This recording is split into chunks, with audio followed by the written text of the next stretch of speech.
नमस्ते विद्यार्थी मित्रों, धोरण 10 विषय हिंदी पद्य 5 मीरा के पद। कवियत्री है मीराबाई, साहित्य प्रकार है पद।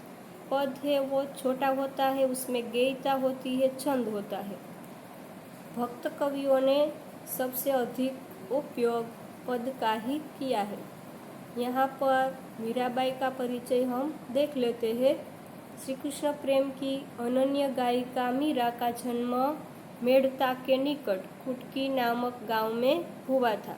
राव रतन सिंह राठौर के यहाँ हुआ था। 2 वर्ष की उम्र में ही उनकी माता का देहावसान हो जाता है, इसलिए उसके दादा दुदाराव उन्हें मेड़ता ले जाते हैं। दुदाराव स्वयं वैष्णव भक्त थे। उस परिवेश के प्रभाव रूप मीरा बचपन से ही कृष्ण भक्ति की ओर उन्मुख हो गई। इनका ब्याह राणा सांगा के ज्येष्ठ पुत्र कुंवर भोजराज के साथ हुआ था। विवाह के 7 वर्ष बाद भोजराज का स्वर्गवास हो गया।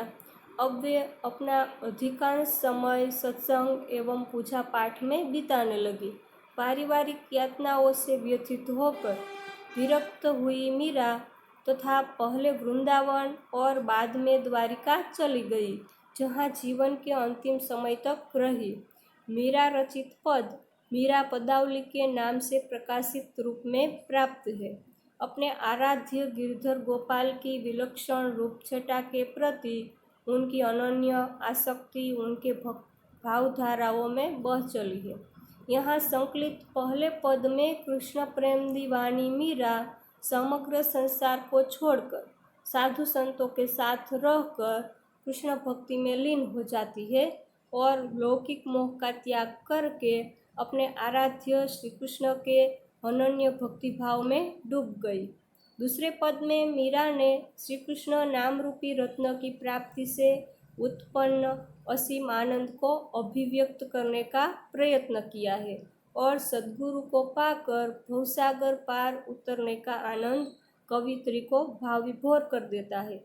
तीसरे पद में कृष्ण भक्ति में मतवाली मीरा ने संसार त्याग की चरम सीमा पर पहुंचकर गिरधर नागर की शरणागति को स्वीकार कर लिया है। तो मीराबाई ने यहाँ पर 3 पद दिए हैं। उसमें पहला पद है, उसमें मीराबाई ने समग्र संसार को छोड़ दिया है और साधु संतों के बीच रहकर वो कृष्ण भक्ति में लीन हो जाती है। उन्होंने सांसारिक मोह का त्याग कर दिया है और केवल श्री कृष्ण ही उनके हैं। इस तरह से उनकी भक्ति में ही वो डूबी रहती है, ऐसा प्रस्तुत हुआ है। और दूसरे पद में मीराबाई ने श्री कृष्ण की कृपा से राम रत्न रूपी धन प्राप्त कर लिया है, तो उनको आनंद होता है, ऐसा प्रस्तुत हुआ है। तीसरा पद है, उसमें मीराबाई ने दासत्व स्वीकार कर लिया है, श्री कृष्ण से शरणागति स्वीकार कर ली है, ऐसा प्रस्तुत हुआ है।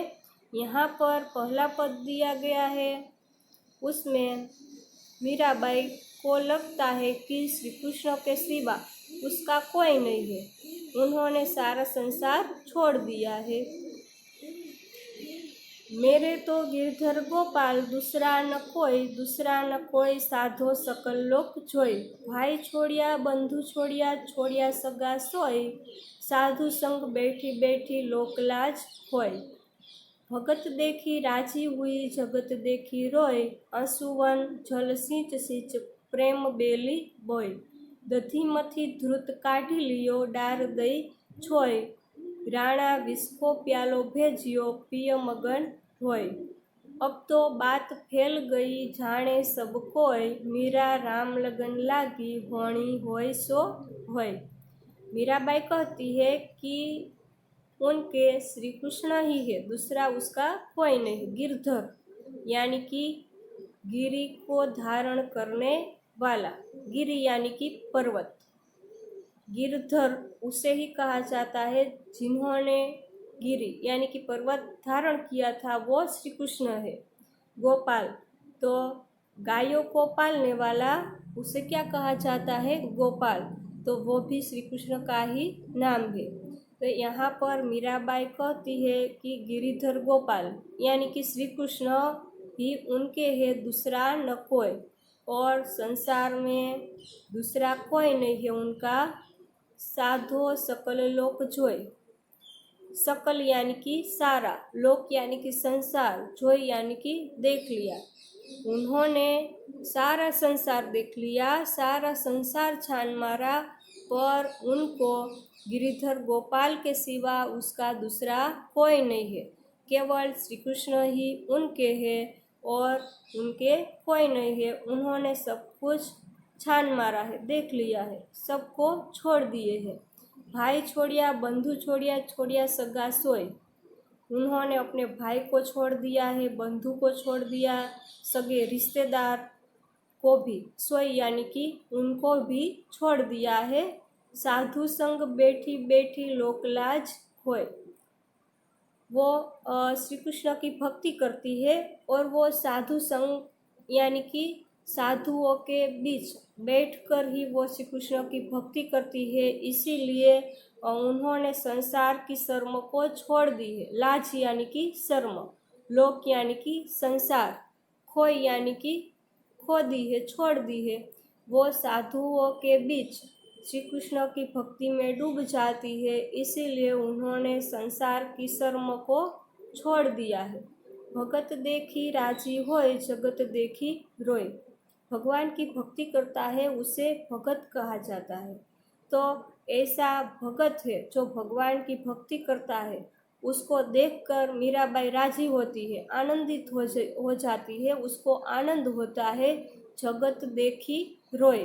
जगत यानी कि संसार, सांसारिक व्यक्ति को देखकर उसको रोना आ जाता है, मीराबाई को रोना आ जाता है।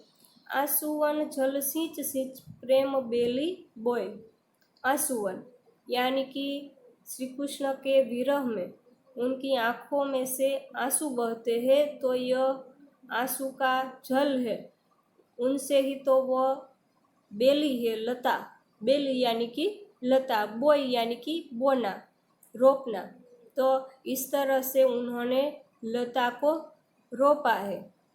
अपनी आँखों से जो आंसू निकलते हैं उसके पानी से उन्होंने लता को बोया है।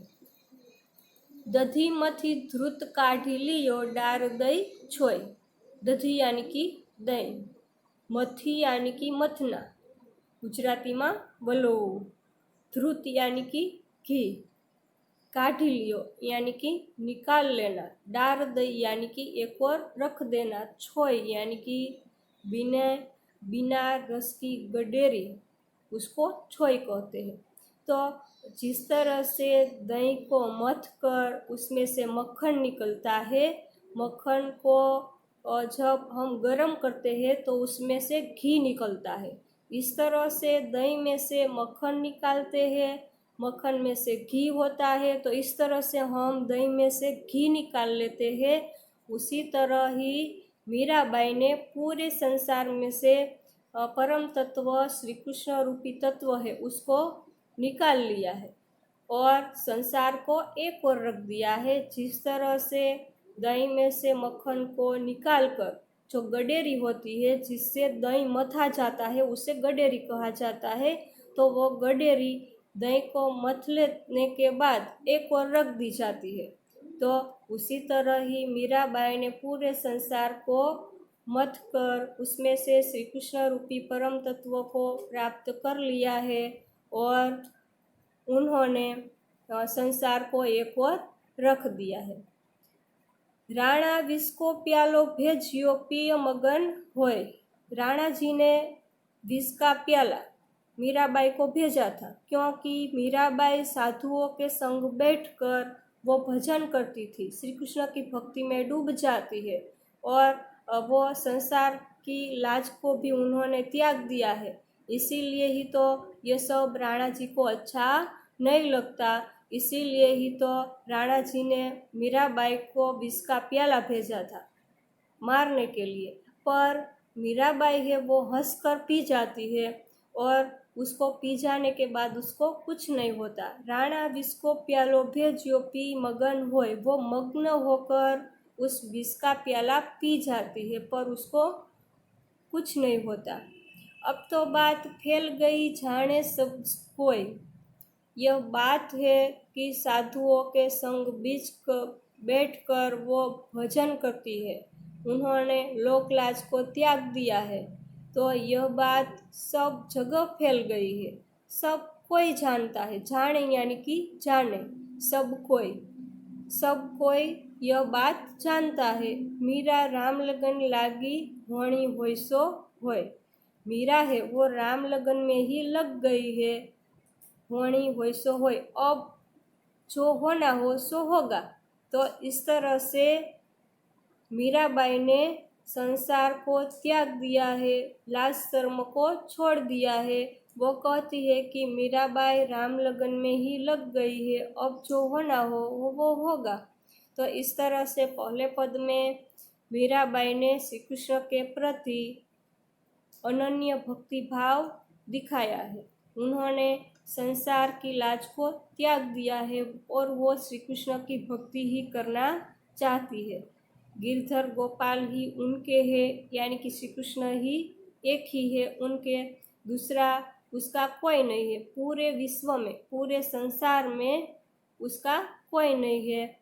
पूरे संसार को उन्होंने देख लिया है, छान मारा है, पर उसमें उसका कोई दिखाई नहीं पड़ा। भाई को छोड़ दिया, बंधु को छोड़ दिया, सगे रिश्तेदार को भी उन्होंने छोड़ दिया है और वो साधु